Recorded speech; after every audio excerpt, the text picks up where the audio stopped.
You ever have someone kiss you goodbye like it's a regular Tuesday, then vanish like you never existed? That was me last month, dropping Kayla off at LAX. She kissed me on the cheek, thanked me for the ride, said she'd text me when she landed in Big Sur. Said she just needed a little reset, some kind of spiritual wellness retreat with old friends from undergrad. Cool, I thought. Whatever helps her decompress. I even carried her suitcase. She brought the fancy yoga mat and that ugly straw hat she only wears when she's feeling aligned with her higher self. I joked about it at the curb. She laughed. Everything felt normal. Or it looked normal. But right as she grabbed her boarding pass, she turned and hit me with this, "I think we should take a break while I'm away. Just space, you know." UTF. I literally blinked. Like, what the hell are you even talking about, Kayla? We live together. We run a damn startup together. We've been engaged for 8 months.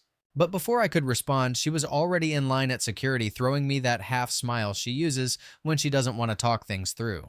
That was a Wednesday. By Friday, I was blocked on everything. Phone, Slack, Insta. Even the burner Notion page we use to plan features. I didn't freak out immediately. Told myself she'd probably just wanted to disconnect fully. Mindfulness, detox, or whatever. But I started feeling something in my chest that wasn't going away, like a dumb ache. Not panic, just static.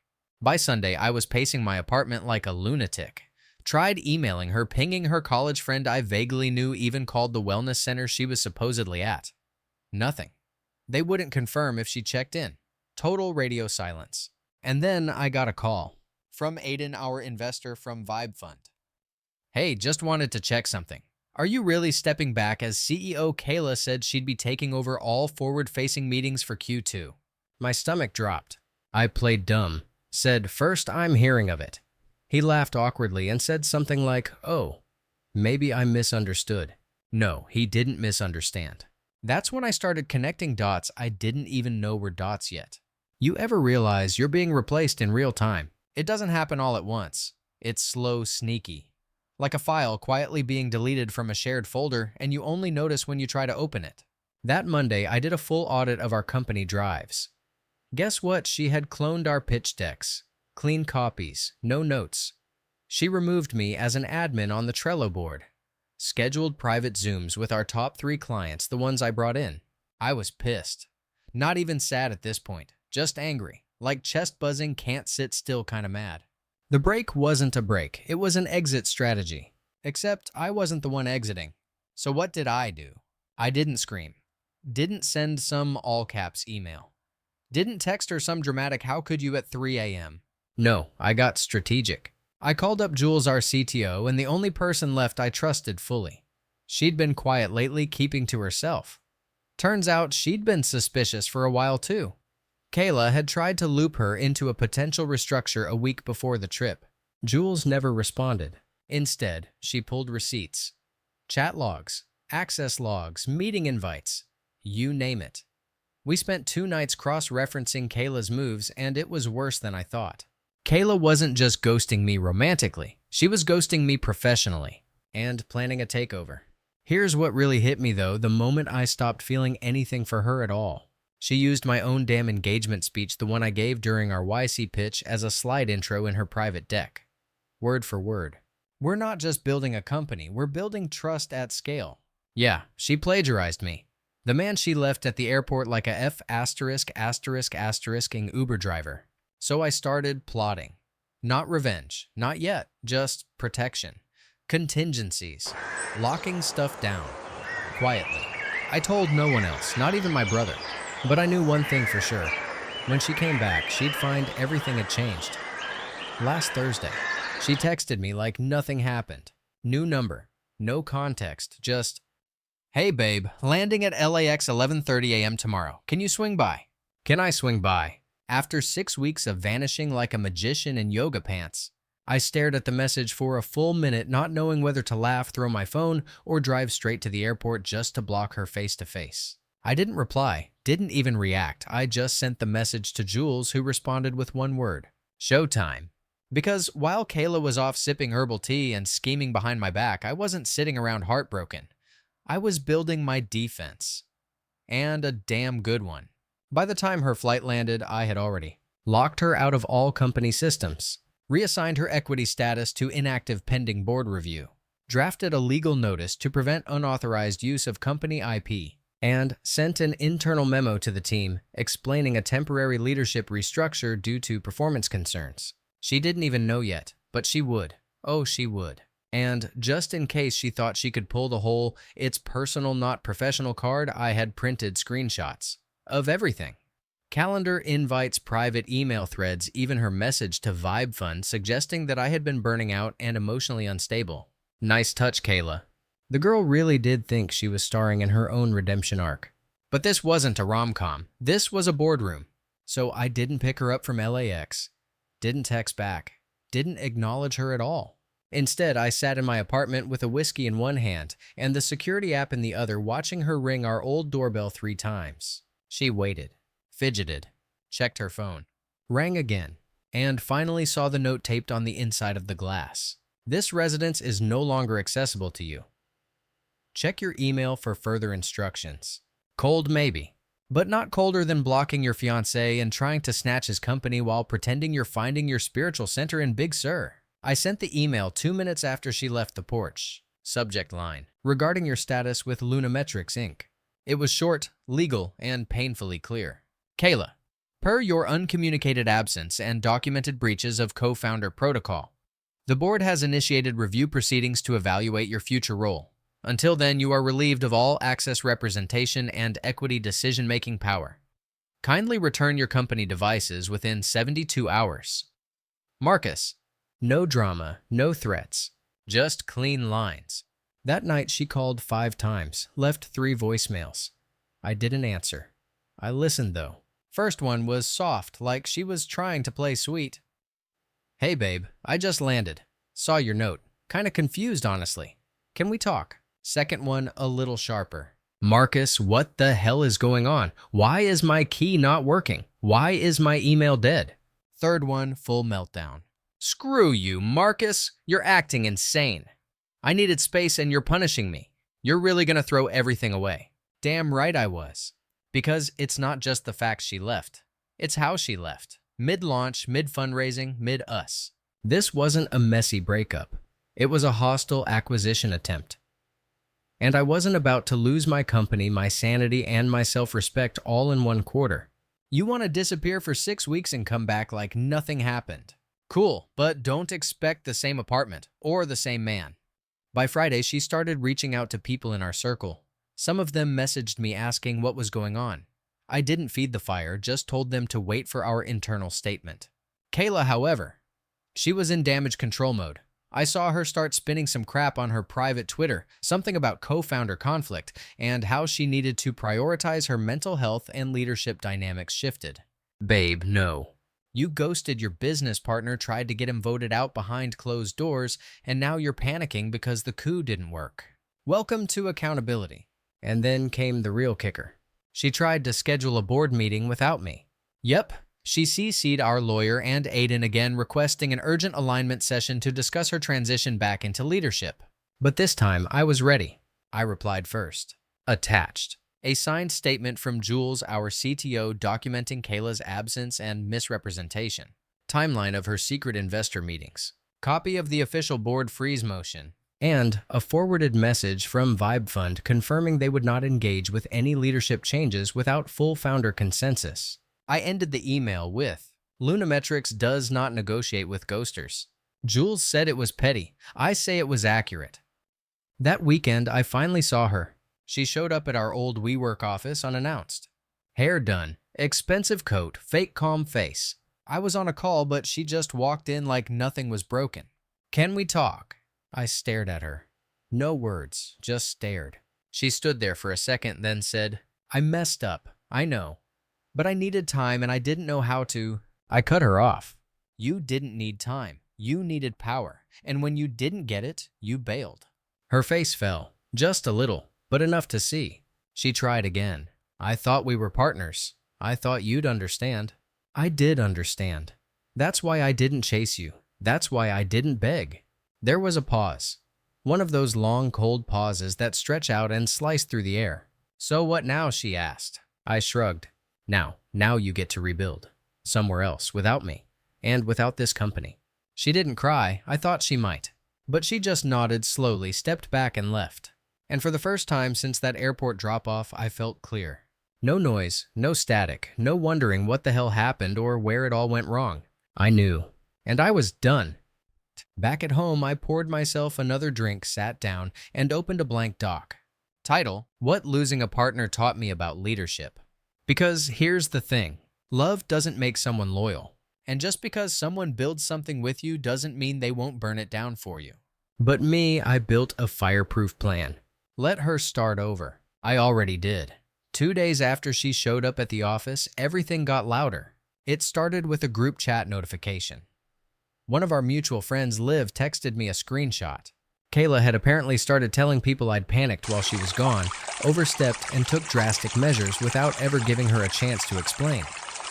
She made it sound like she came back from a wellness retreat to find her stuff on the lawn, like a scene from some Netflix divorce drama. The girl straight up said in one message, "He overreacted because I didn't answer for a few days.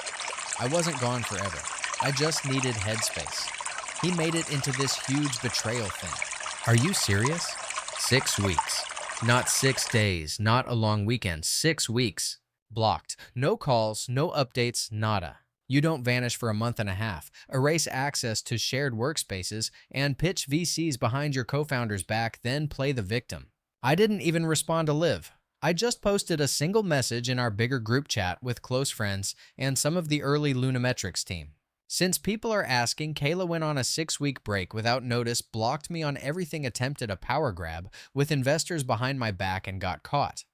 The company is moving forward without her, that's all. People were shook.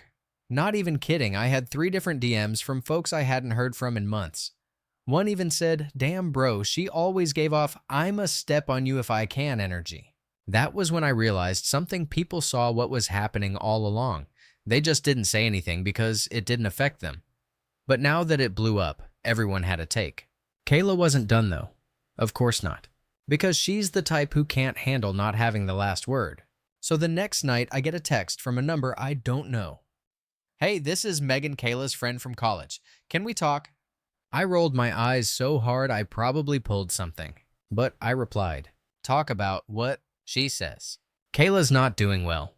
She feels like you blindsided her. And this could have been a conversation, not a battle. A conversation. Babe, where was that energy when you left me holding our company's future with no idea if you were coming back? Where was the conversation when you tried to replace me with a new leadership vision and kept it hush-hush?" So I told Megan straight up, tell her to stop playing PR games and start owning her choices. Actions have consequences. This isn't a breakup fight. This is a corporate implosion she initiated. She didn't reply. I thought maybe, just maybe, that would be the end of it. Spoiler, it wasn't. The next day, I get a call from Kayla's mom. Yeah, her mom. Lisa, this sweet Pinterest board-looking lady who always talked to me like I was a charity case she'd adopted, decided it was her turn to step into the ring. She starts off all sugary. "Marcus, honey, we were so sad to hear about the company drama. Kayla's been really emotional, you know.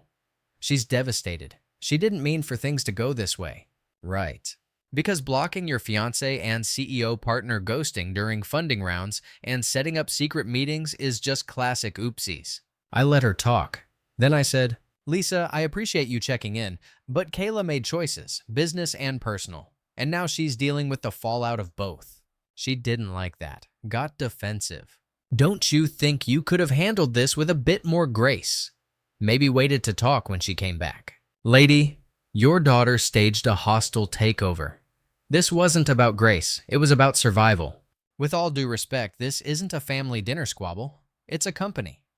And her exit was self-initiated. She tried to pivot, offered to host a dinner to reconnect and talk like adults. I told her it wasn't happening. I could practically hear her frown through the phone. She hung up politely, but I knew more was coming. And boy, was I right. 2 days later, her dad texts me. Tom, the old school power suit guy who always called me the laptop boy. This dude never liked that I worked in tech instead of some real field like finance or property. He goes full dad mode on me. You should have been stronger for her. That's what men do. They don't run away at the first sign of stress. Excuse me. She ran. She didn't just run. She ghosted, schemed, and then came back acting like nothing happened. She was under pressure. You should have understood and protected her from making rash decisions. Oh, so now I'm not just the victim, I'm the enabler too. Hell no, I texted back. Tom, I get that you want to defend your daughter, but I'm not a scapegoat for her decisions. I protected the company, something you wouldn't understand because you've never built anything yourself. Didn't hear from him again. Then came the grand finale, Kayla herself. New number, again. Text first. I don't want to fight. Can we please just talk? I ignored it. Then came the essay-length email. Pages of, I never meant for it to get this far. I thought I was protecting both of us. I panicked. I just needed to breathe. She even wrote, I still believe in us, in what we were building, both the company and the relationship. I'm willing to fight for that now. Now. After 6 weeks of silence, manipulation, and strategic plotting, now you want to fight for us. Where was that energy when I was trying to keep the lights on? Where was that when you sat across VCs and called me too emotionally attached to lead? I didn't even finish the email. I just closed the tab and blocked the address. I was done listening to rewritten history. But you know what really sealed the deal for me? That night, Jules sent me a photo. Kayla had driven by the office, twice. She sat in her car parked across the street just watching. We don't have assigned spots, but I guess she knew my routine. Jules snapped the photo from upstairs. She wrote, Ghosts don't just vanish. Sometimes they haunt what they lost. And damn, that line stuck with me, because that's exactly what it felt like. She wasn't coming back to fix anything. She just couldn't believe she was locked out. She thought she was untouchable, that she could disappear, take what she wanted, and still be welcomed back like a prodigal co-founder. But I wasn't playing that game anymore. Not with her. Not with anyone. That weekend, I finally slept through the night. No nightmares, no emails, no fake apologies. Just silence. And for the first time in months, it felt peaceful. A week passed. No calls, no texts, no new numbers, no surprise. Hey, I'm in your neighborhood pop-ins. And for a minute, I actually started to think maybe, just maybe, it was over. I had mentally packed that chapter into a box labeled, She Fumbled It All, taped it shut, and shoved it to the back of my brain. But then, I got a message from Katie. Now, Katie isn't some random friend. She was one of Kayla's bridesmaids back when we still had a wedding to plan. We weren't close, but we'd hung out enough times at parties and work stuff that I didn't think she had bad intentions. Her message started off casual. Just a, hey, how have you been holding up kind of thing. I wasn't dumb. I knew exactly where this was going. Still, I played along. I'm fine. Getting my life back on track. What's up? Her response was a wall of text. Something about how Kayla was devastated, how she didn't expect everything to spiral, how she thought I would have understood that she needed space to breathe. And then, the kicker. She didn't mean to hurt you. She just didn't know how to ask for time without making it worse. Maybe she handled it wrong, but you canceling the wedding and cutting her out like that, I mean, Marcus, come on. I stared at the screen, jaw clenched. Handled it wrong. She abandoned me, Katie. She blocked me, ghosted the company we built together, tried to slide into power behind my back, and came home pretending like she just forgot to text for a while. And I'm the one being dramatic. I replied once. Katie, with all due respect, unless you were the one ghosted and undermined, maybe sit this one out. Blocked her right after. I wasn't interested in playing therapist to someone else's guilt delegation committee. But that wasn't the end. Of course it wasn't. Next up, her cousin Mark. I hadn't talked to Mark since last Thanksgiving when he got drunk and cried about how marriage is just a trap anyway. Real charming guy. So when he messaged me asking to catch up for coffee, I already knew what the agenda was. I went anyway. Morbid curiosity, maybe. Or I just wanted to see how far they'd go to fix the version of the story they were trying to sell. We met at this tiny cafe near campus. Mark looked nervous, like he was sitting across from a judge, not the dude who used to bring beer to his college parties. After some awkward small talk, he finally leaned in and hit me with, Look, man, I know Kayla messed up. I'm not defending what she did, but she's been a wreck since she got back. She keeps saying she didn't think you'd actually walk away. I sipped my coffee and said nothing. He kept going. I think she's just scared. She thought you'd wait or at least leave a door open. She really wants to talk. Like, really talk this time. And there it was. The door line. The expectation that no matter how bad it got, no matter how disrespectful it became, I'd still be there, waiting, open-hearted, forgiving. But I wasn't that guy anymore. She burned the door mark, and then tried to install a new one with her name on the lease. He blinked. Didn't quite know what to say to that. I stood up, dropped a 20 on the table and said, "You can tell her I'm not angry anymore. I'm just done." Walked out. Didn't look back. That should have been it. I really truly thought I'd hit the final stage of post-breakup nonsense. But nope. 3 days later, I get a letter. An actual physical letter. Handwritten, pages long, from Kayla. Who does that? Like we're living in a period drama? The handwriting was familiar, that curvy, artsy style she always used for labels on jars in our kitchen. The ones she insisted on keeping alphabetized. Something about that detail pissed me off all over again. Anyway, the letter. It started with an apology. Not a real one, though. One of those "I'm sorry if you felt hurt" kinds. Then she launched into this emotional monologue about how she was spiraling before the trip, how overwhelmed she felt with the wedding, the company, the pressure of being perfect. She wrote, "I wasn't trying to take anything from you. I was trying to find myself again. I just went about it wrong." Sure, because finding yourself requires shutting out your fiancé, staging a silent coup, and pretending none of it happened when you waltz back into town. But here's what really pissed me off. Toward the end of the letter she wrote, "I still have the key. I wasn't sure if I should return it, but part of me hoped you hadn't changed the locks. I wanted to believe there was still a way in." I read that line 10 times, not because I was touched, because I was creeped the hell out. I had changed the locks, twice. But the fact she still thought she might have access, still thought there was a path back without accountability, without real apology. That was scarier than anything else. That was entitlement dressed in grief. I didn't respond. But I did do one thing. I called the building manager and asked to upgrade the security system. Added a camera, a door sensor, motion alerts. I wasn't about to wake up one morning and find her standing in the hallway holding matcha and regret. And I thought that was the final straw. But of course, there was one more move. She showed up at my mom's house. I got a call around 7 p.m. "Marcus, she came here." My mom sounded shaken.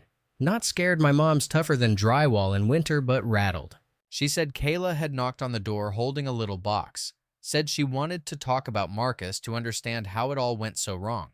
According to my mom, she cried, spoke in circles, said she still loved me, said she made a mistake, asked if she thought I'd ever forgive her. You know what my mom said? "Kayla, my son begged you to communicate for years. You didn't just hurt him. You erased him. And now he's finally breathing again. Let him." I swear I've never loved my mother more than in that moment. After that, I filed for a restraining order. It felt dramatic even as I filled out the form. But the truth is, I didn't feel safe. Not physically, Kayla wasn't dangerous in that way.